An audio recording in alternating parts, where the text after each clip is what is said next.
The salt air still tastes of betrayal. It's a strange phantom sensation, a ghost on my tongue, even though I now sit hundreds of miles from the coast, a cup of chamomile tea warming my hands in my own quiet living room. I always believed family was a harbor, a safe port in the storm of life. It took me 72 years to learn that sometimes, the family is the storm, and the only safe harbor is the one you build for yourself, brick by painful brick. My late husband, Robert, would have been so disappointed. Not in me, I don't think.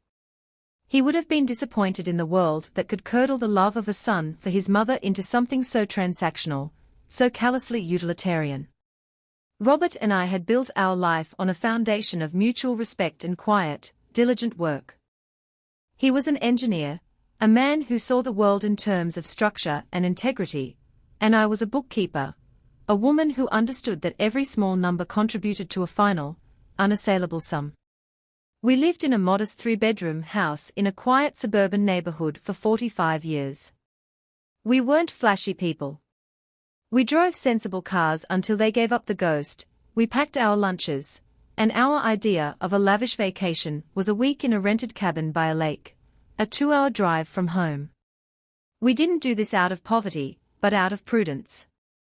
Robert's salary was steady, and my part-time work, which I took up once our son Mark was in school, added a comfortable cushion. But we weren't just saving, we were investing. Robert, with his methodical mind, studied the stock market with the same intensity he applied to bridge schematics. He charted, he predicted, he diversified. "We are not building a fortune, Eleanor," he'd say, tapping a long column of figures on his ledger paper. "We are building security. A fortress."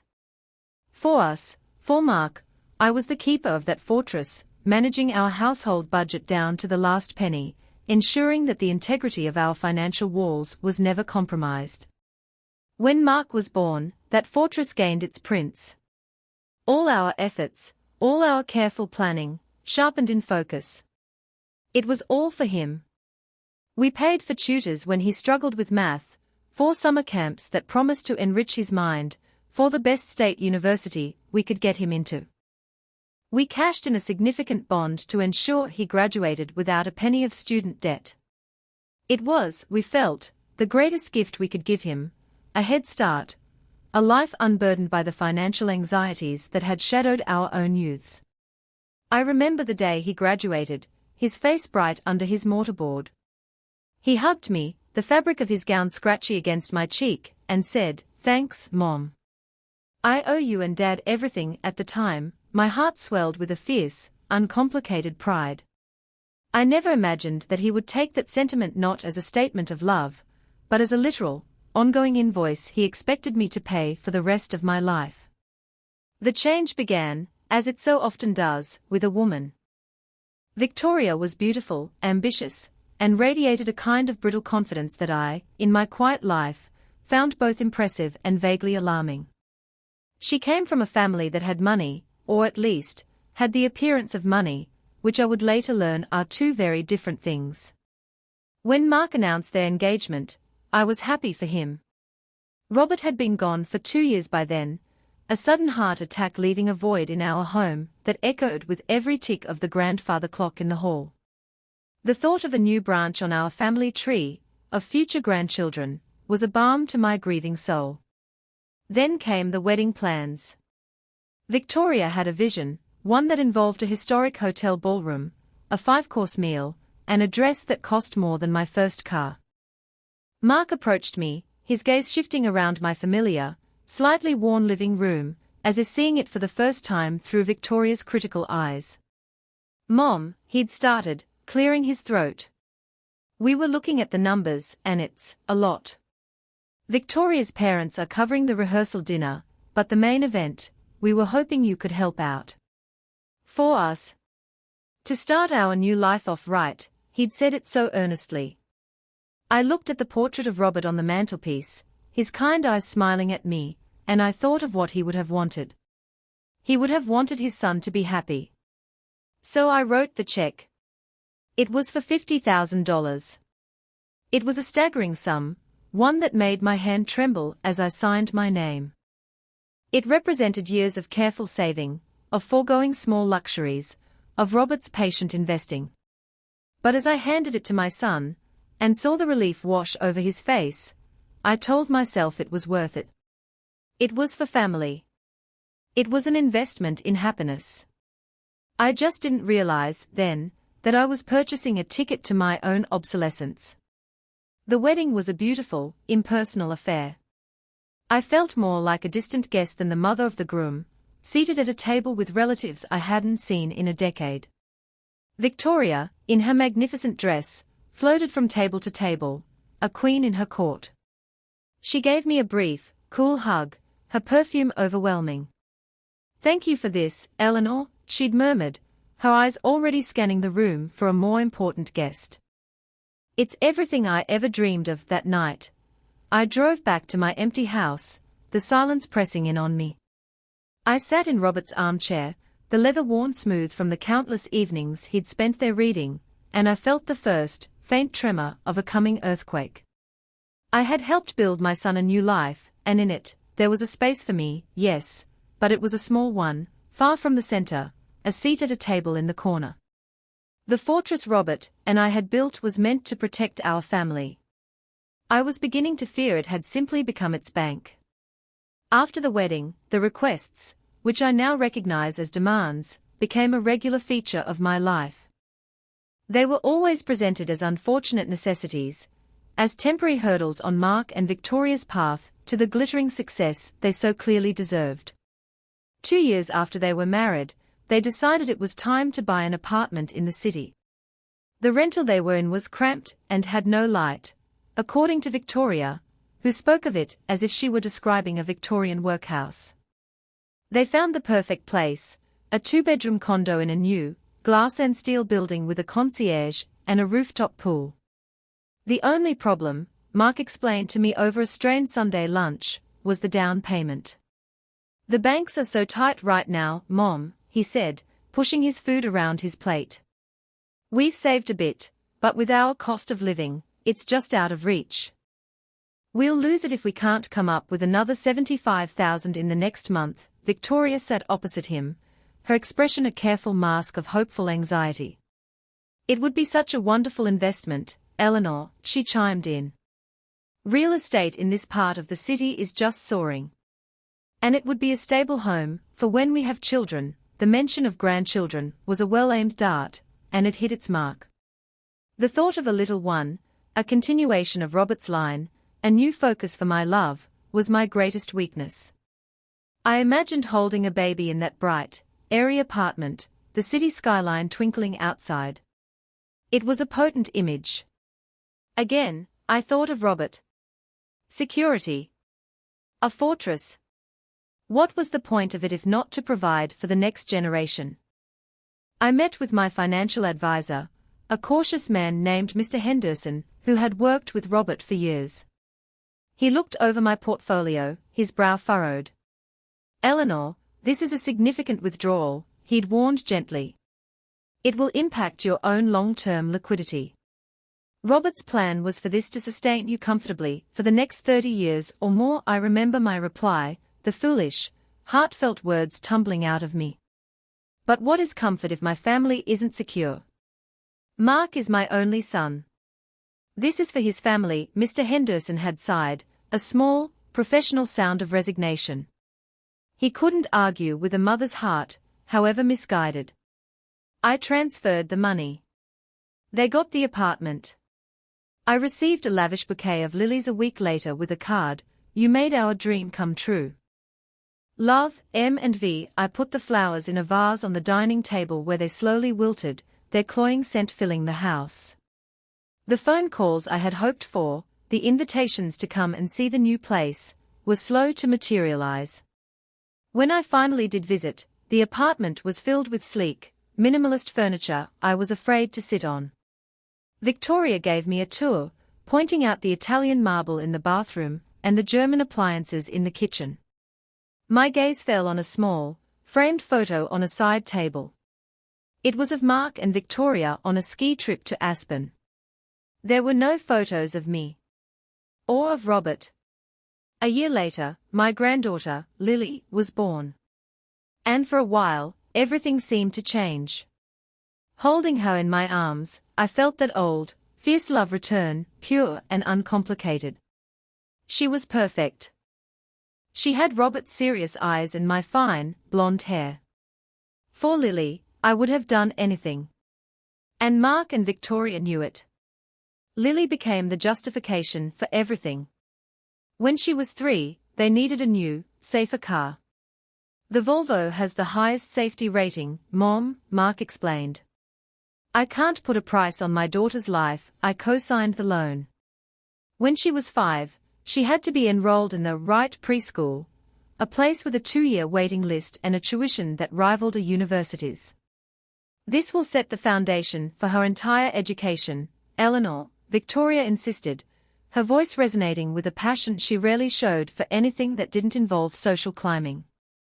We can't let her fall behind. I began paying half the tuition, a direct transfer to the school's account every semester. I did it for Lily. I told myself that again and again. I babysat every Friday so Mark and Victoria could have their date night. I bought her clothes, toys, books. My home became her second home, a sanctuary of unconditional love and freshly baked cookies. Lily was the light of my life, and through her, I could almost ignore the growing chill from her parents.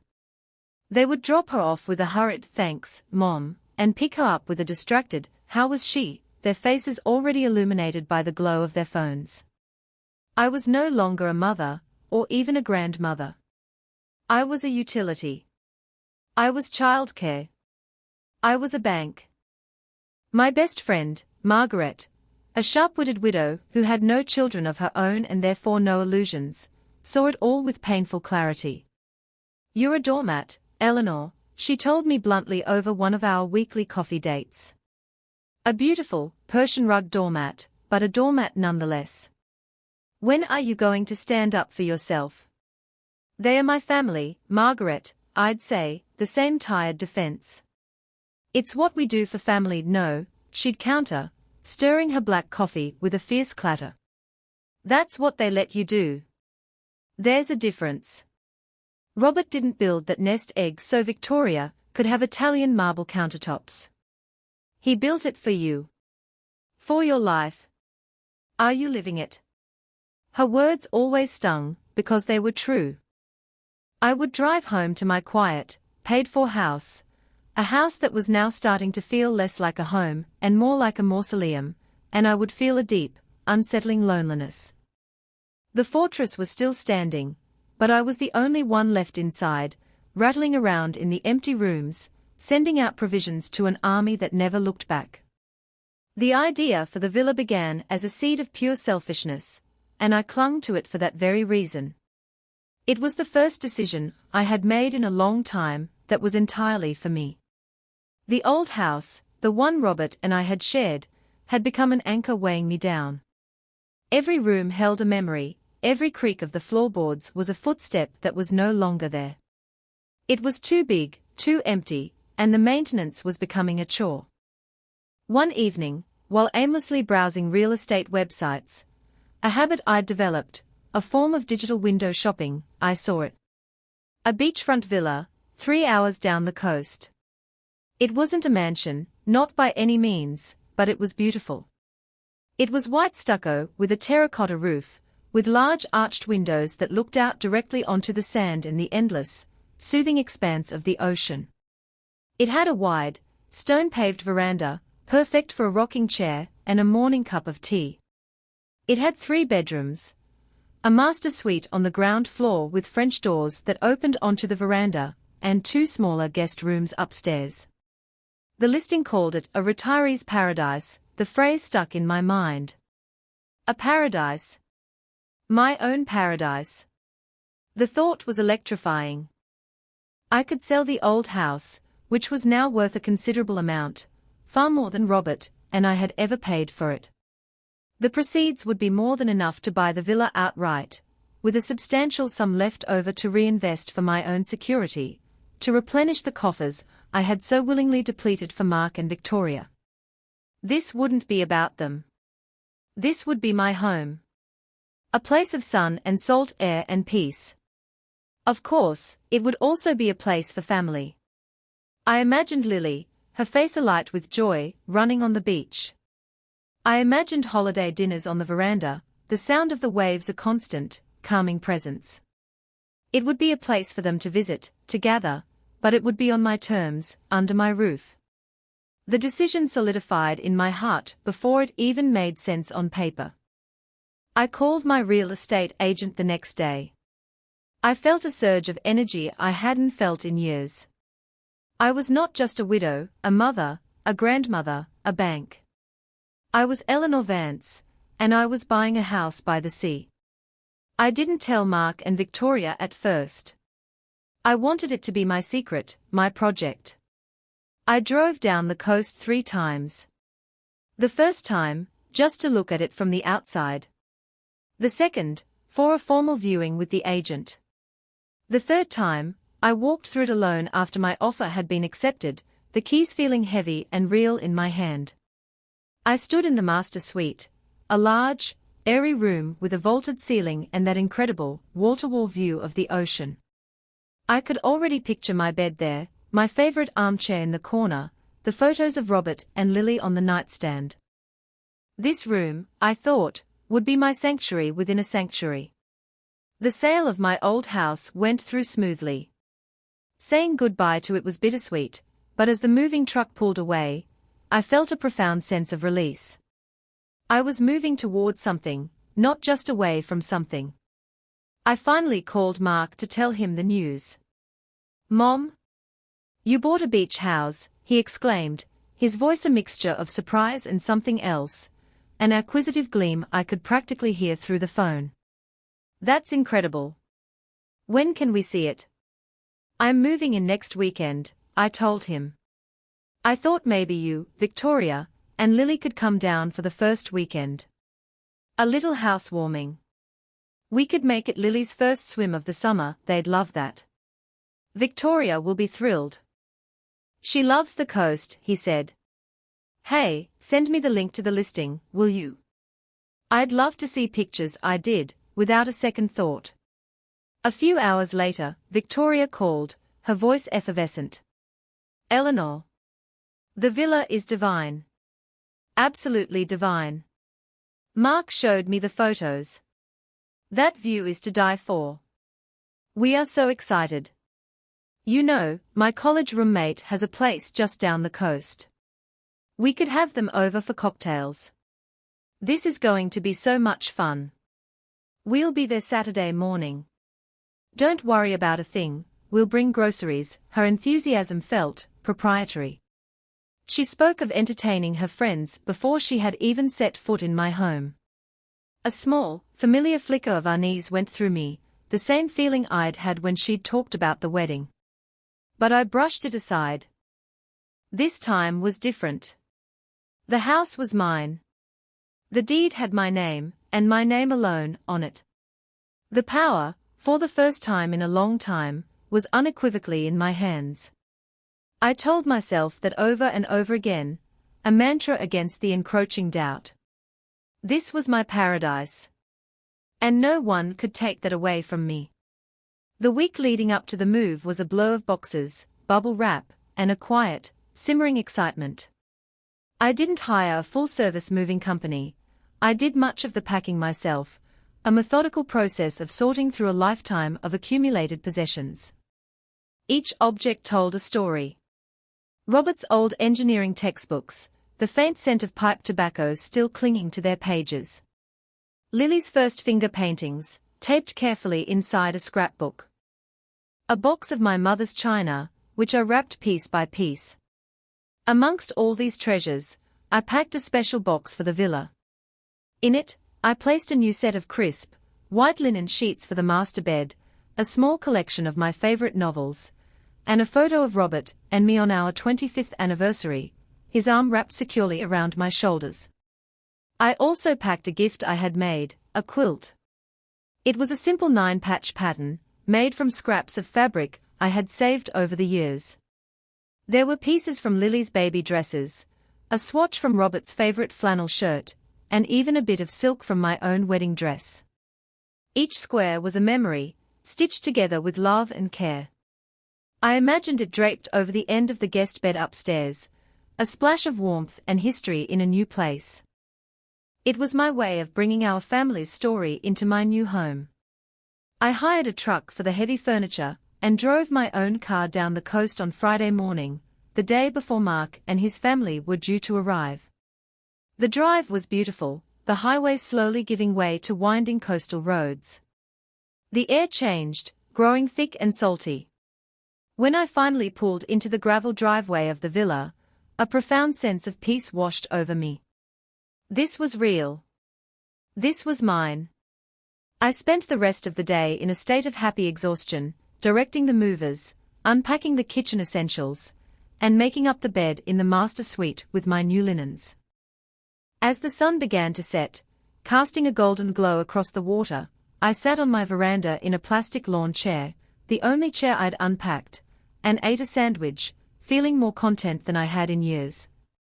The next morning, I was up with the sun, eager to prepare for their arrival.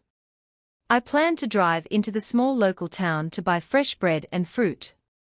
I had decided to take Lily with me, to show her around the little shops. My phone rang just as I was putting my shoes on. It was Mark. "Hey, Mom. We are on our way. Actually, we are making great time. We might even be there in an hour or so." "Oh. That's wonderful, dear," I said, a little flustered. "I was just about to head into town, don't worry about it." Victoria packed a cooler full of stuff from the city. "Artisanal cheeses and whatnot," he said with a little laugh. "We'll be fine. Just wanted to give you a heads up. We decided to drive down last night and stay at a hotel just up the coast so we could get an early start on the beach today. The traffic is always better if you beat the weekend rush." It seemed a little strange, a little overeager. But I chalked it up to their excitement. "All right then," I said. "Drive safely. I'll see you soon." That phone call was the first discordant note in the symphony of my perfect weekend. The second came about an hour later. I was in the spare bedroom upstairs, laying the handmade quilt on the bed, when I heard a car pull into the driveway. I smiled, smoothed the quilt one last time, and headed downstairs. But the front door opened before I reached it. Mark and Victoria swept in, followed by Lily, who looked tired. They were not carrying a cooler. They were carrying suitcases. Multiple suitcases. "We are here," Victoria announced, her voice echoing in the still unfurnished hall. She looked around, her eyes bright and assessing. "Oh, it's even better in person. The light is fantastic." Mark gave me a quick, perfunctory hug. "Looks great, Mom. You did good." Before I could even offer them a drink or suggest a tour, Victoria turned to Mark and said, in a voice that was clearly meant to be a command, "Mark, darling, let's just take these up so we can get changed into our swimsuits. Let's not waste a second of this sun and then, the moment that would forever cleave my life into a before and an after." Mark picked up 2 large suitcases, and Victoria picked up her designer tote bag, and they walked directly past the staircase that led to the 2 guest bedrooms. They walked straight down the hall and into the master suite. My master suite. I stood frozen in the hallway, my heart suddenly beating a frantic, painful rhythm against my ribs. I could hear the sound of their suitcases being unceremoniously dropped onto the hardwood floor of the room I had so lovingly prepared for myself. I heard Victoria's voice drift out, sharp and clear. "Oh, this is perfect. We can see the entire beach from here. The view is much better than from upstairs. We'll definitely get the best light for our pictures in here." Lily was standing by the door, her small face clouded with a confusion that was rapidly turning to shame. She looked from the open door of the master suite to my face, and her expression made it clear that she understood, on a level her parents clearly didn't, that something deeply wrong had just occurred. I felt a cold wave wash over me, colder than any ocean. It wasn't just a room. It was a declaration. It was the culmination of years of quiet usurpation, made brazen and undeniable. In their minds, I was no longer the owner of the house. I was the live-in manager, the caretaker. The paradise I had bought for myself had been annexed, and I hadn't even been there for 24 hours. I stood there in the hallway for what felt like a lifetime, the sound of my own blood roaring in my ears. I could hear them moving about in my room, the scrape of a suitcase being opened on the floor, Victoria's high-pitched laugh. They were settling in. They were making it theirs. My mind, usually so orderly, was a chaotic storm of disbelief and a humiliation so profound it felt like a physical blow. Finally, I found my voice, a weak, thin sound that I barely recognized as my own. "Mark," I called out, my voice trembling slightly. "Mark, could you come out here for a moment, please?" He appeared in the doorway of the master suite, already pulling off his polo shirt. He had the gall to look impatient. "What's up, Mom?" "We are just trying to get changed so we can hit the beach." I took a deep breath, trying to steady myself. I gestured towards the suitcases visible behind him. That's my room, Mark." "The master bedroom," he frowned, a look of genuine confusion on his face, as if I had just started speaking a foreign language. "Well, yeah, Mom, we know it's the master. That's why we are taking it." Victoria emerged behind him, already clad in a bikini and a silk kaftan, a pair of oversized sunglasses perched on her head. She smiled a bright, dismissive smile. "Oh, Eleanor, don't be silly. It just makes sense. We have more stuff than you do. Plus, this room has the direct access to the veranda, which will be so much easier for us going back and forth to the beach with Lily." Her reasoning was so breathtakingly self-serving, so utterly devoid of any consideration for me, that I was momentarily struck dumb. She spoke as if it were a simple matter of logistics, a foregone conclusion that they, the young, vibrant heart of the family, would naturally occupy the best space. "The guest rooms upstairs are lovely," I managed to say, my voice still shaky. "I've made one up for you. It has a beautiful view of the garden." Victoria let out a little sigh, a sound of patronizing exasperation. "Eleanor, be practical. You'll be much more comfortable in one of the upstairs rooms. They are cozier. Quieter. You don't need all this space just for yourself. Besides," she added, delivering the final, crushing blow, "those stairs will be good for your cardio." I looked at my son, pleading with my eyes for him to intervene, to say something, to defend my dignity in my own home. He just shrugged, avoiding my gaze. "She has a point, Mom. It's just more practical this way. We're a family, right? What does it matter who sleeps in what room?" But it did matter. It mattered more than anything. It wasn't about the room. It was about respect. It was about the unspoken acknowledgement that this was my home, purchased with my money, the fruits of a lifetime of my labor, and my late husband's. They had not just taken a room, they had taken my standing, my authority, my very presence as the matriarch of the family, and reduced it to that of an inconvenient tenant. Lily, who had been watching this exchange with wide, horrified eyes, finally spoke. Her voice was small but clear. "But Grandma bought the house. It's her house. She should get the best room." Victoria shot her daughter a sharp, silencing look. "That's enough, Lily. The adults are talking." She then turned back to me, her smile tightening. "Look, Eleanor, we are not going to argue about this. We are here to have a nice family weekend.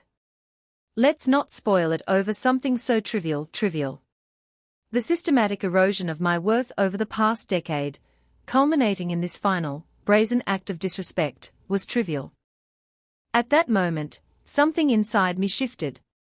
The hurt, the shock, the humiliation, they were all still there, but they began to cool, to harden into something else. Something cold and clear and heavy. It was the feeling of a final door slamming shut. Later, while they were on the beach, "Come on, Mom, don't be a spoilsport. Mark had called out as he left. I walked back upstairs to the guest room where my handmade quilt lay. I saw that another bag, a small duffel, had been tossed onto it. Victoria's, no doubt.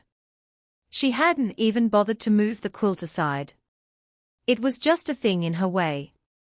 I slowly, carefully, folded the quilt.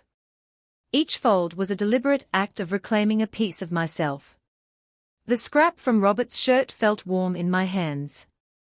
The piece of my wedding dress felt cool and smooth. I packed it back into its box. The gift had been rejected.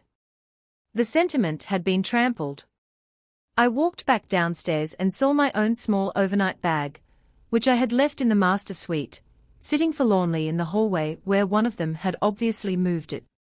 I picked it up and carried it to the second, smaller guest room at the back of the house, the one overlooking the driveway.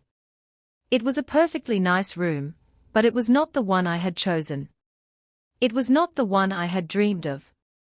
From the window, I couldn't see the ocean. I could only see their expensive SUV, parked as if it owned the place. And in that quiet, stuffy little room, I did not cry. I sat on the edge of the bed, and a lifetime of being a doormat, of writing checks, of biting my tongue, came to a quiet, definitive end. The fortress Robert had built was for me. It was time I started acting like its queen, not its caretaker. That night, I did not sleep. I lay in the narrow bed in the back room, the sound of the ocean a distant, mocking whisper rather than the soothing presence I had imagined. Through the thin walls, I could hear the faint murmur of Mark and Victoria's television in the master suite, punctuated by Victoria's occasional peals of laughter. They had ordered pizza from a local place, and when I had declined to join them, saying I wasn't hungry, they had barely seemed to notice. They ate on the veranda, in the comfortable chairs I had ordered for myself, which had been delivered that afternoon. I saw them through the window, their silhouettes dark against the twilight sky, living the life I had planned for myself. Every small sound, every moment, was a fresh log on the pyre of my resentment. I replayed the day's events in my head, but this time, they were overlaid with a montage of 1,000 other slights, 1,000 other moments of being taken for granted. I saw the $50,000 check for the wedding. I saw the $75,000 transfer for their apartment. I saw the Volvo I had co-signed for, the tuition payments I made every semester, the countless Friday nights I had given up for their date nights. Each memory was a link in a long, heavy chain that I had allowed them to wrap around me. I had called it love. I had called it family. But looking at it now, under the cold, clear light of this ultimate disrespect, I saw it for what it was, exploitation. My generosity had not been a gift, it had been an expectation. My love had not been cherished, it had been leveraged. I got out of bed and walked to the window. The moon was high, casting a silver path across the water I couldn't see. I thought of Robert. I thought of his steady hands, his belief in structure and integrity. What would he think of this?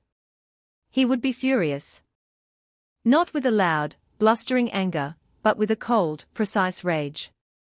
He would have seen this not as a family squabble, but as a fundamental breach of contract, a violation of the very principles upon which we had built our lives. He would have told me to protect the fortress. And in that moment, I knew he wasn't just talking about the money. He was talking about me. My dignity. My self-respect. The person I was supposed to be in my final years. I was not meant to be a guest in my own life. Around 2 a.m, my mind was settled. The storm of emotion had passed, leaving behind a hard, calm certainty. I picked up my phone, the screen casting a pale, determined light on my face. I scrolled through my contacts and pressed the name Margaret. She answered on the second ring, her voice thick with sleep, but instantly alert. Eleanor. What's wrong? Are you all right? I told her everything. In a low, steady voice, I recounted the arrival, the suitcases, the conversation, Victoria's condescending remarks, Mark's spineless acquiescence, the finality of my bag sitting in the hallway. I told her about the quilt. When I was finished, there was a moment of silence on the other end of the line. Then, Margaret's voice came, clear and sharp and utterly devoid of pity. "Good," she said. "What?" I asked, taken aback. "Good," she repeated. "I'm glad this happened. Because now you see it. Now you can't unsee it. So, the question is, Eleanor, what are you going to do about it?" Her words were not comforting, they were a challenge. They were the bracing slap I needed. "I know what I have to do," I said, and the words felt solid, real, spoken into existence. "I'm going to sell the villa." "Yes. I'm going to sell it. I'm going to take the money, and I am going to build a life that they are not a part of. Not in the same way. The Bank of Mom is officially closed, for the first time." Margaret's voice softened. "It's about damn time, Eleanor," she said, and I could hear the fierce pride in her voice. "Robert would be so proud of you right now." We talked for another hour, not about my pain, but about logistics. Margaret, ever practical, helped me form a plan. We talked about real estate agents, lawyers, financial advisors. We talked about new apartments, about travel, about all the things I had put off for the sake of a family that didn't value me. When I hung up the phone, the sun was just beginning to tint the eastern sky a pale, hopeful gray. I felt exhausted, but it was a clean exhaustion. The draining, soul-sucking fatigue of the past few years was gone, replaced by the weariness of a battle fought and a decision made. I went into the small bathroom and looked at my reflection in the mirror. The woman looking back at me was old, yes. Her face was a road map of 72 years of life. But her eyes were different. The pleading, hopeful softness was gone. In its place was a glint of steel. The queen of the fortress was finally ready to reclaim her throne. The next morning, I rose early. I showered and dressed with a deliberate slowness, choosing a simple but elegant linen dress. When I came downstairs, the house was quiet. I made myself a cup of tea and sat on the one chair in the living room, a wingback I'd always loved, and waited. Around 9 o'clock, they finally emerged from the master suite, looking suntanned and relaxed. Lily was with them, though she looked subdued, her usual bright energy dimmed. "Morning, Mom," Mark said cheerfully, heading for the kitchen. "Any coffee?" "I made tea," I replied, my voice even and calm. Victoria stretched languidly, like a cat. "I'm dying for a swim." "Lily, go get your suit on." She glanced at me, a flicker of something, annoyance. Surprise, crossing her face at my composed demeanor. She had probably expected me to be sullen or weepy. She had miscalculated. "I won't be staying," I announced to the room at large. Mark stopped, the coffee canister in his hand. "What do you mean?" "We just got here. I have to go back to the city for a few days," I said, my tone leaving no room for argument. "There are some final papers for the sale of the old house that I need to sign in person. An oversight by the lawyers." This was a lie, of course, but a necessary one. It was my exit strategy. Victoria frowned. "Can't they just courier them to you?" "It seems silly to drive all the way back." "No," I said firmly. "It has to be done in person. I'm leaving in an hour." "Lily, would you like to come with me?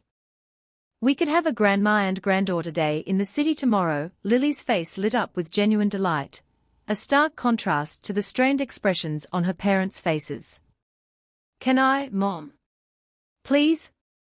Victoria looked flustered. My request had disrupted her plans. She saw Lily not as a child to be nurtured, but as a prop for her perfect beach weekend. "Well, I don't know, we had plans to build sandcastles." "She can build sandcastles next time," I said smoothly. "Go pack your bag, sweetheart." Lily scrambled up the stairs before either of her parents could object further. Mark looked at me, a hint of suspicion in his eyes. Is everything all right, Mom? Everything is perfectly fine, I said, meeting his gaze without flinching. Just some loose ends to tie up. You two enjoy the house. Stay as long as you like. I'll call you when I know when I'll be back. An hour later, Lily and I were in my car, pulling out of the driveway. I didn't look back. Lily was quiet for the first 20 minutes of the drive, watching the coastal landscape roll by. Then, she turned to me, her small face serious. Grandma, she said. That was supposed to be your room, wasn't it? The simple, honest question brought a lump to my throat. I reached over and squeezed her hand. Yes, sweetie. It wasn't fair what they did, she said, her voice filled with a child's pure sense of justice. I love you, Grandma, I love you too, Lilybug, I said, my voice thick with emotion. More than you'll ever know. The moment we got back to the city, I didn't go to my temporary rental apartment. My first call was not to a friend or family member, but to my lawyer, Mr. Davies. I had him on speakerphone in my car before I'd even parked. Eleanor, good to hear from you, he said. I trust you're enjoying the new villa. Mr. Davies, I said, my voice crisp and businesslike. I want you to sell it. There was a stunned silence. Sell it? But you just closed on it last week. I am aware of the timing. I've changed my mind. I want you to contact a reputable agent in that area, the most aggressive one you can find. I want it listed by Monday morning. I want it sold. Price it to move. I am not interested in making a profit. I am interested in speed and finality. He was a good lawyer, and he could hear the iron in my voice. He didn't ask personal questions. Understood, Eleanor. I'll make the calls immediately. I'll need you to sign the listing agreement. Email it to me, I said. I'll sign it digitally within the hour. My next call was to Mr. Henderson, my financial advisor. I told him the same thing. The villa is being sold. The proceeds, along with the remaining funds from the sale of my primary residence, need to be restructured. I want to buy a smaller apartment for myself, outright. The remainder needs to be invested in a new portfolio. A very conservative one. Its purpose is my security, and my security alone. I could almost hear his sigh of relief. An excellent plan, Eleanor. I'll draw up some options for you. My last piece of business that day was the most important. Mr. Davies, I said in a separate call back to my lawyer. I want to set up an irrevocable trust for Mark, he asked. No, I said. The trust is to be for my granddaughter, Lillian Vance, and for her alone. Mark and Victoria are to have no access to it and no control over it whatsoever. I will be the sole trustee until my death, at which point my friend, Margaret Bishop, will take over. The funds are to be used exclusively for Lily's education and well-being. She will gain full access to the principal on her 25th birthday. I designated a significant sum, a quarter of the total proceeds from both house sales, to be placed in the trust. It was my final act of love for the only person who had shown me any in return. It was for Lily. But it was also for me. It was a declaration of who I valued, and who I did not. By the end of the day, the wheels were in motion. The villa was unofficially on the market. The trust was being drafted. I felt a sense of calm, focused power that was utterly intoxicating. I had taken back control. The Queen was no longer hiding in the back room. She was dismantling the castle. The call from Mark came on Tuesday afternoon. I had just finished signing the lease on a beautiful two-bedroom apartment in a quiet, modern building with excellent security and a stunning view of the city park. I knew it was him from the angry buzz of the vibration against the tabletop. I let it ring 3 times before answering, taking a slow, deliberate sip of my tea. Hello, Mark, I said calmly. What in the hell is going on? He yelled, his voice tinny and furious through the speaker. Victoria just called me. There was a real estate agent at the house. A for sale sign just went up on the lawn. Is this some kind of joke? No, Mark, I replied, my voice as placid as a millpond. It's not a joke. I'm selling the house. I could hear his sputtered disbelief, the sheer incomprehension in his voice. Selling it? You can't sell it. We are living here. You just bought it. How could you sell our house? The audacity of that one, single word, our, was breathtaking. It was the final confirmation, if I ever needed one, that my decision was the right one. Let me be very clear, Mark, I said, and my voice had an edge of ice that made him fall silent. It was never, not for 1 second, our house. It was my house. I bought it with my money, money that your father and I worked our entire lives to save. Money that was intended for my peace and my retirement. You and your wife made it abundantly clear that my peace was not a consideration in my own home. So, I have rectified the situation. Rectified. Mom, you've gone crazy. Victoria is in tears. We had plans. We were going to have her family here next month. What are we supposed to do? That is no longer my concern, I said. The words felt liberating, like shedding a heavy winter coat on the first day of spring. You can go back to your condo. The one I helped you buy. You have a roof over your head, but the money, Mom. You're just going to throw away money on commissions and fees. After just buying it. It's not financially sound. The irony of my financially reckless son lecturing me on sound fiscal policy was almost laughable. My financial decisions are my own, Mark. And frankly, I consider this the soundest investment I've made in years. An investment in my own happiness. It seems you and Victoria forgot that my name is Eleanor, not ATM. The silence on the other end was thick with shock and fury. He had never heard me speak this way. The compliant, ever-generous mother he knew was gone, replaced by this cold, resolute stranger. So that's it, he finally stammered. After everything you've done for this family, you're just cutting us off. Oh no, not cutting you off, I said, with a voice that was almost cheerful. Merely restructuring my portfolio. You see, the Bank of Mom has been liquidated. Its assets have been reallocated. You and Victoria are both healthy, employed adults. I have every confidence that you will be able to fund your own lifestyle from now on. I will, of course, continue to pay for Lily's school tuition directly, as I always have. And what about Lily's future? Her college, he demanded, his voice turning desperate, playing what he thought was his final trump card. I've taken care of that, I said sweetly. I've established a very generous trust fund for Lily. It will cover her university education and give her a wonderful start in life. My lawyer will be sending you the details. You'll find that you and Victoria are explicitly named as having no access to or control over the funds. It is entirely for Lily. That was the checkmate. I had protected the one person who mattered. I had secured her future from their greed and mismanagement.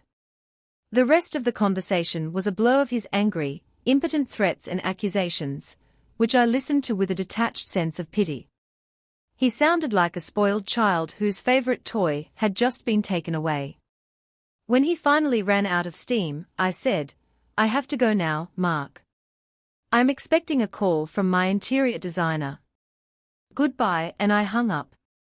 I sat there in the quiet of my new, empty apartment, the late afternoon sun streaming through the large windows. I did not feel angry. I did not feel sad. I felt light. The heavy chain of obligation was gone. The villa sold in less than a week. The new owners, a lovely retired couple from Canada, paid the asking price in cash. They were thrilled with it. I hoped they would find the peace there that I had been denied. The money was wired to my account, and the chapter was officially closed. I used a portion of it to furnish my new apartment exactly as I wanted, with no one else's taste to consider. I bought a comfortable sofa, a beautiful cherry wood dining set, and the most technologically advanced adjustable bed money could buy. I filled the walls with art that I loved, and I set up a sunny corner with a comfortable armchair and a reading lamp, just for me. My new beginning was quiet, but it was profoundly my own. My life now bears little resemblance to the one I was living just a few months ago. The constant, low-grade anxiety of waiting for the next financial request has vanished, replaced by a deep and abiding sense of peace. My new apartment is my sanctuary. Every morning, I wake up not to the ghost of a shared past or the looming dread of future demands, but to the gentle morning light filtering through my window and the quiet hum of the city waking up below. It is a life of my own making, and it is beautiful. My relationship with my son and his wife is polite and distant, as it should be. They call on holidays and birthdays, their conversations stilted and brief. They have never apologized, and I have never expected them to. They are incapable of understanding what they did wrong. They only understand that their primary source of unearned income has dried up. I have heard through the grapevine of family gossip that they had to sell their second car, and that Victoria has taken on some freelance work. I feel nothing about this news. It is simply the natural consequence of their own choices. They are living within their means now, a concept that I suspect they are finding quite challenging. But the true jewel of my new life is my relationship with Lily. With the toxic filter of her parents' influence largely removed from our interactions, our bond has blossomed. I see her every weekend. Sometimes she stays over at my apartment, and we fill our time with the simple joys I had always longed to share with her. We go to museums, we bake complicated cakes in my new kitchen, we lie on the sofa and read books side by side for hours. She's a bright, perceptive, and wonderfully kind child, and in her, I see all the best parts of Robert and the hope for a better future. She never mentions the villa, but we both know it was the catalyst for this new, better reality. She understands, with a wisdom beyond her years, that my dramatic action was not an act of rejection, but an act of profound self-preservation, and, in a way, an act of love for her, protecting her from the transactional nature of her parents' world. My friend Margaret is, of course, delighted. "I haven't seen you look this relaxed in 20 years, Eleanor," she said to me just last week, as we were having tea on my balcony, overlooking the lush green of the park. "You've finally become the queen of your own castle, it's just an apartment," I said with a smile. "No," she corrected me, her eyes twinkling. "A castle isn't about the size of the walls. It's about who holds the keys." She was right. I hold all the keys now. And I've even begun to open doors I thought were permanently locked. Last month, I booked a trip. It's a 2-week tour of the Italian countryside, something Robert and I always talked about but never did. We were always saving for a rainy day, for Mark's future, for something just over the horizon. I am going by myself, and I am not afraid. I am excited. I am going to see Tuscany, drink wine, eat pasta, and walk through ancient olive groves. I am going to do it for Robert, but more importantly, I am going to do it for me. Sometimes, I still think about the villa. I picture the white stucco walls and the terracotta roof, the French doors opening onto the sand. The image no longer brings a pang of betrayal. Instead, I feel a strange sense of gratitude. That beautiful house, which I owned for less than a month, gave me the most valuable gift of all, it gave me back to myself. It took a breathtaking act of disrespect to make me finally see my own worth.